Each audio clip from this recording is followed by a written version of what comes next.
नमस्कार, मी Sania Chougule. KBD podcast चॅनेलमध्ये मी आज तुमच्या सर्वांचं पुन्हा एकदा स्वागत करते. तर आज आपल्यासोबत आहेत राष्ट्रीय खेळाडू भूषण तापकीर. नमस्कार भूषण. तर मला सांगा, खेळाची सुरुवात कशी झाली? मी खेळाची सुरुवात शाळेपासून केली आहे आणि म्हणजे जवळपास मी 8वीपासून खेळतोय कबड्डी. त्याच्या आधी पण करत होतो प्रॅक्टिस, पण प्रोफेशनल खेळायला चालू 8वीपासून केलं. म्हणजे आमचे शाळेचे पीटीचे शिक्षक आहेत, म्हणजे मेन मुळूक सर म्हणून आहेत, मुळूक सर आणि अल्लट सर. यांनी खरं म्हणजे कबड्डीचा पाया त्यांनी माझं चालू केलं. म्हणजे तिथून मी सुरुवात केली. तिथून 8वी 9वी 10वी. आणि आमचं कसं असं विद्यालय, असं वागेश्वर विद्यालय गावात शाळेमध्ये, ते आमचे PDA संस्था आहे, पुणे जिल्हा शिक्षण मंडळ म्हणून. त्यांचे मॅचेस असतात पूर्ण. मग ते जवळपास आम्ही 3 वर्ष आमच्याकडे टायटल होतं, ते गोल्डचं टायटल होतं. तिथून थोडं म्हणजे इन्स्पिरेशन, म्हणजे मोटिवेशन भेटलं की आपण करू शकतो. त्यानंतर मग 11, 12 म्हणजे कॅटेगरी, जसं एज क्रायटेरिया म्हणून खेळलेलो. त्यानंतर मग मी युनिव्हर्सिटीसाठी म्हणजे मधल्या काळात खूप अडथळे आले मला, की म्हणजे मी पूर्ण बंद पण केली होती कबड्डी. म्हणजे वेटलिफ्टिंग चालू केली होती. वेटलिफ्टिंग एक साधारणतः 2 वर्ष मी कंटिन्युअस वेटलिफ्टिंगची प्रॅक्टिस, म्हणजे जवळपास मी ऑलिम्पिकची तयारी हिशोबानेच करत होतो वेटलिफ्टिंगची.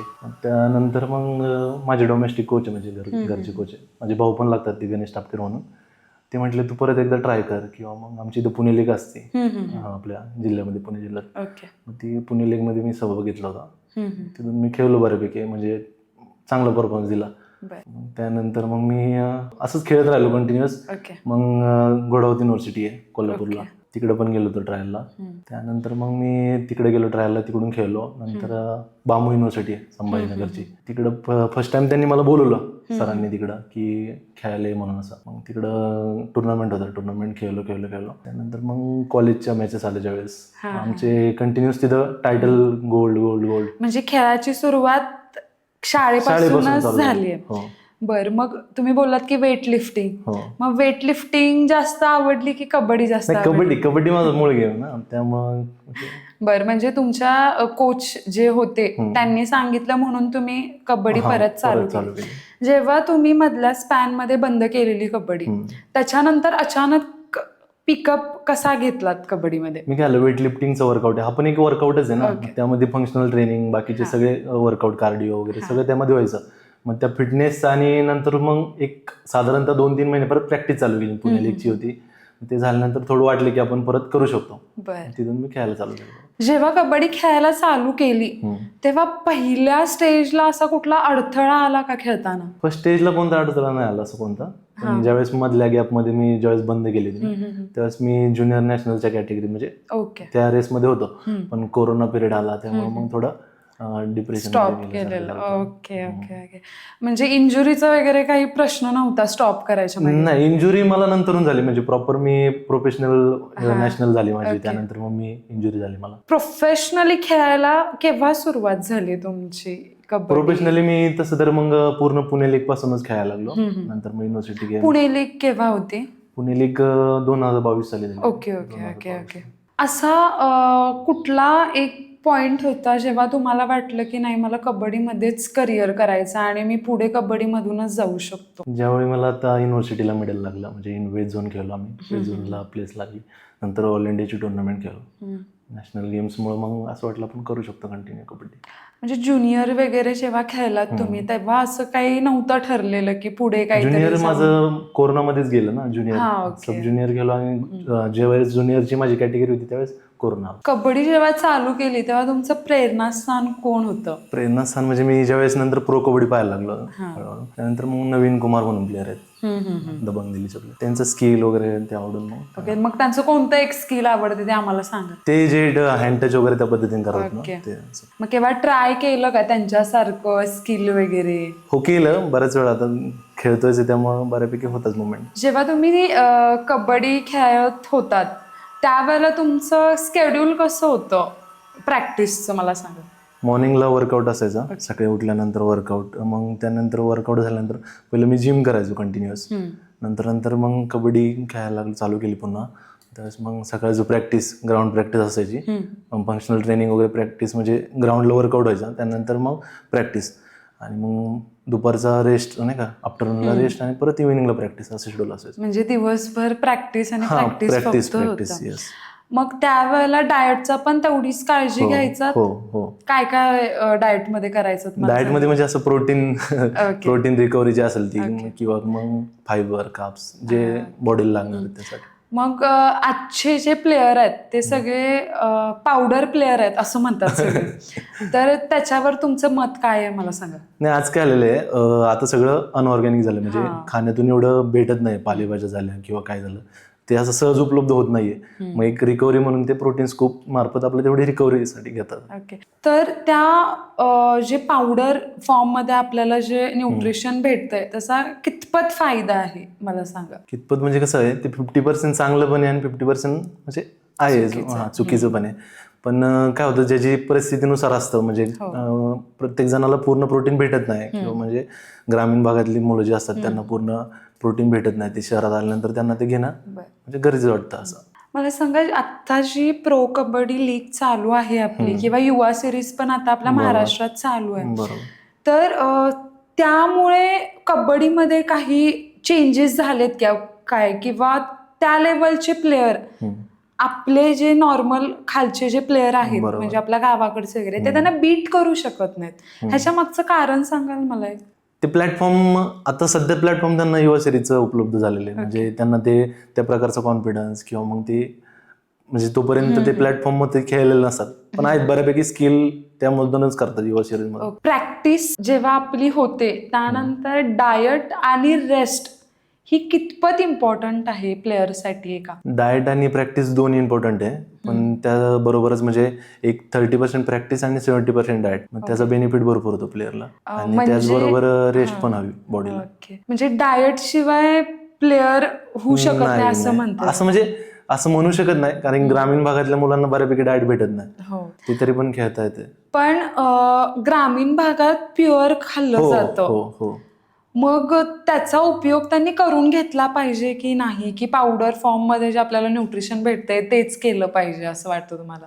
नाही, त्याचा तर उपयोग होतोच, पण त्यांना जे अवेलेबल असेल ना त्याप्रमाणे ते त्या पद्धतीने करू शकतात. आता तुम्ही मोठ्या मोठ्या मॅचेस खेळला त्यावेळी तुमची स्ट्रॅटेजी काय असते, किंवा तुम्ही माइंडसेट ते कसं तयार करता त्यावेळेस? माइंडसेट फर्स्ट माइंडसेट असा असतो की ज्यावेळेस मॅच होणार त्यावेळेस कोणतरी म्हणजे विन आणि लॉस म्हणजे हार जीत तर असतीच आहे, पण तरी पण त्यावर आपण काय कोणत्या पद्धतीने खेळू शकतो, म्हणजे मात करू शकतो, माइंडसेट तेवढं पॉझिटिव्ह ठेवून त्या पद्धतीने आपण. मग आत्ताचे जे यंग प्लेअर वरती येत आहेत कबड्डीमध्ये त्यांना एक काय सल्ला द्याल प्रॅक्टिसच्या बाबतीत किंवा वर्कआउटच्या बाबतीत? प्रॅक्टिसच्या बाबतीत सांगायला गेलं, वर्कआउटच्या बाबतीत तर कबड्डीसाठी कंटिन्युअस प्रॅक्टिस आणि वर्कआउट कन्सिस्टन्सी पाहिजे.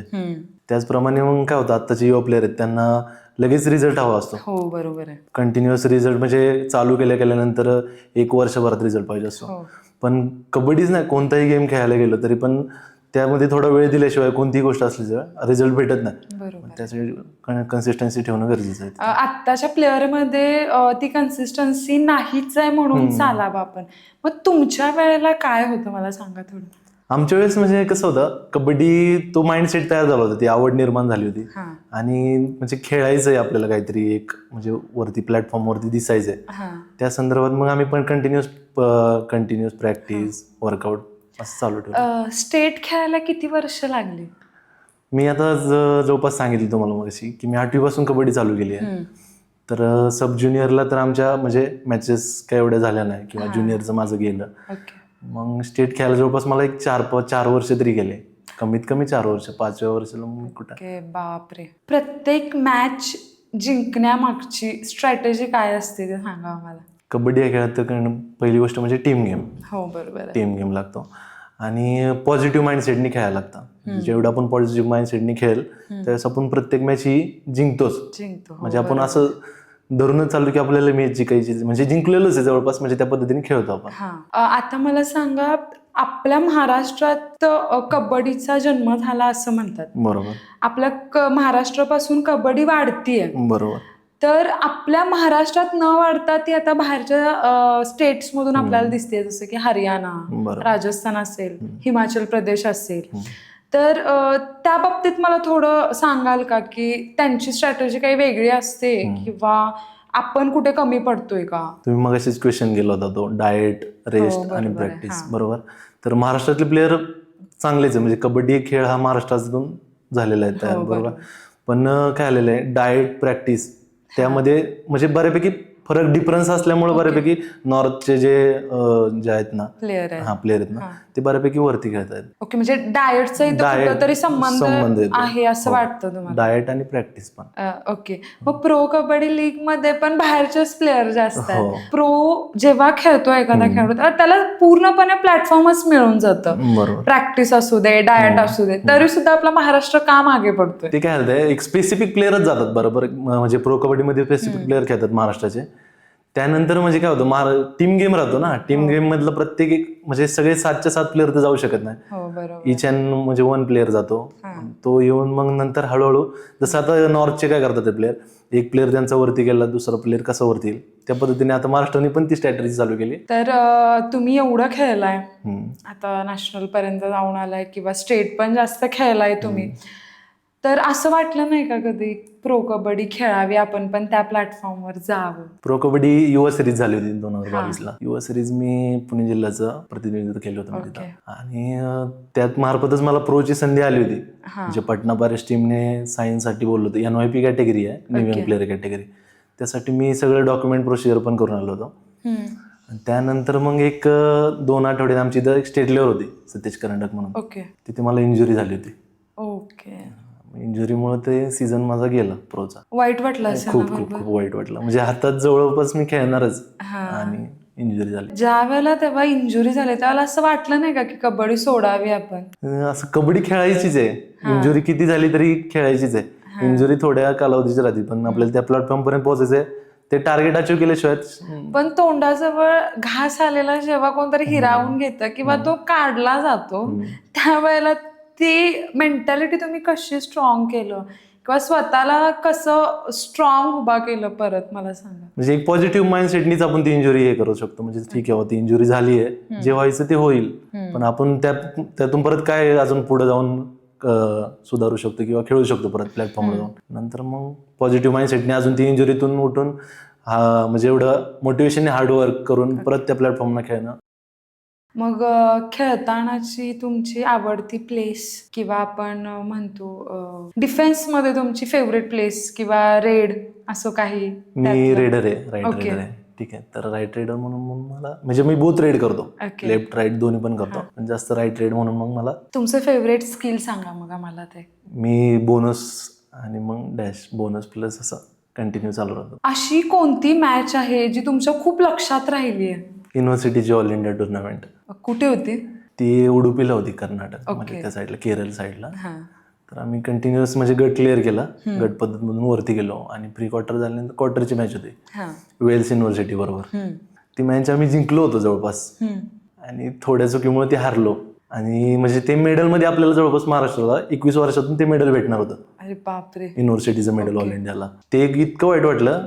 आणि नुकसान असं झालं की त्या मेडलमुळं म्हणजे PSI झाली असती, मुलं सगळी रेल्वेत लागली असती. ते सगळ्यात मोठं नुकसान झालं. तो रिग्रेट कंटिन्यू होईल लाईफमध्ये शेवटपर्यंत. ती चूक काय होती मला सांगा? ती चूक म्हणजे कसं होतं, आता टीम गेम आहे, टीम मध्ये प्रत्येक जण कधी चांगला खेळतो, कधी चूक होती त्याच्याकडनं. मग ते रेडिंग करताना त्या समोरच्याचं म्हणजे आमच्या रेडरचं लक्ष नव्हतं किंवा मग तो टाइम पाहत होता, तिकडे समोरच्या प्लेअरने येऊन पकड केली. त्यामुळे मग ते बऱ्यापैकी 5-5 रेडच्या झाली, 5-5 रेड, तिथं हारलो आम्ही. ओके, म्हणजे त्यावेळी पण असंच झालं की तोंडाजवळ घास आला आणि तो पण तुमचा गेला. मग त्यावेळेला तुमच्या टीम मध्ये काही वाद वगैरे झाले की नाही? आता काय होतं, वाद म्हणजे असे काय नाही, पण एक राग रुसवा होतो प्रत्येकावरती. पण त्यापेक्षाही आम्हाला इम्पॉर्टंट होतं की हे करिअरचा जो म्हणजे कलाटणी देणारा क्षण होता, त्याचा आता रिग्रेट होईल प्रत्येकाला लाईफमध्ये. कारण की ते ऑल इंडियाचं मेडल इम्पॉर्टंट, आणि ते पण 21 वर्षांनी आपल्या महाराष्ट्राला प्लेस भेटत होती. ते खूप वाईट वाटलं. आता आपली कबड्डी खूप पुढं चालली आहे, म्हणजे आपल्या कबड्डीचा एकंदरीत चेहरा बदलतोय. मग तो चांगला आहे की वाईट आहे, मला सांगा. चांगला चेहरा बदलतोय आता सध्या. कारण की आता ऑर्गनाईज केली होती अंडर 18च्या गेम्स होत्या, त्यांना म्हणजे सब ज्युनियरची जी मुलं होती, ज्युनियर सब ज्युनियर, त्यांना प्लॅटफॉर्म मिळालं. त्यातून आता आपलं नॅशनल गेम्सला पण आपली अंडर 18ची टीम आहे. आणि फर्स्ट टाइम आता इंटरनॅशनल टूरला आपली टीम जाणार आहे अंडर 18ची. आणि त्याचप्रमाणे आपले सिनियर कॅटेगरीमध्ये बीच कबड्डी चालू झाली आहे.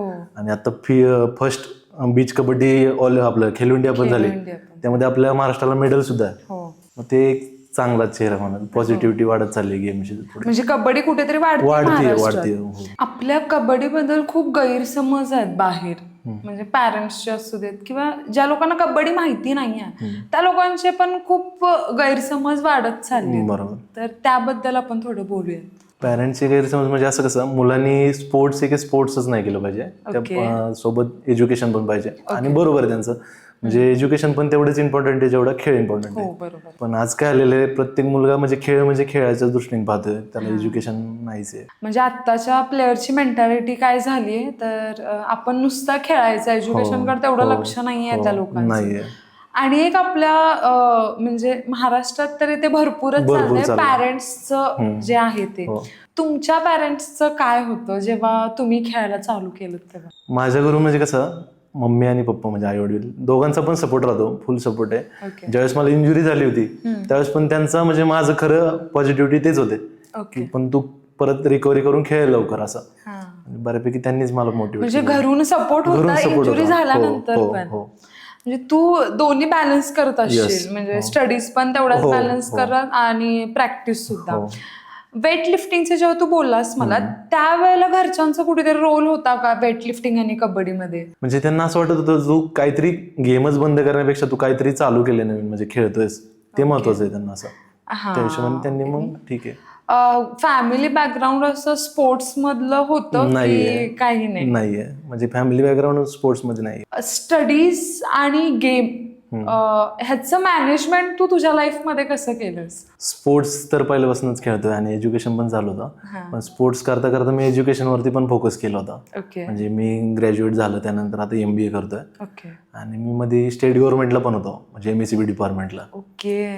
मग नंतर मला पण अजून म्हणजे स्पोर्ट्स सर्टिफिकेट मला अशोकमेंट केलं, मी ऑल इंडिया केलं, त्या सर्टिफिकेटचा कुठेतरी मला उपयोग झाला. म्हणजे आता मी जवळपास सेंट्रल गव्हर्नमेंटसाठी अप्लाय केलेलं आहे. होईल म्हणजे काहीतरी होप सो.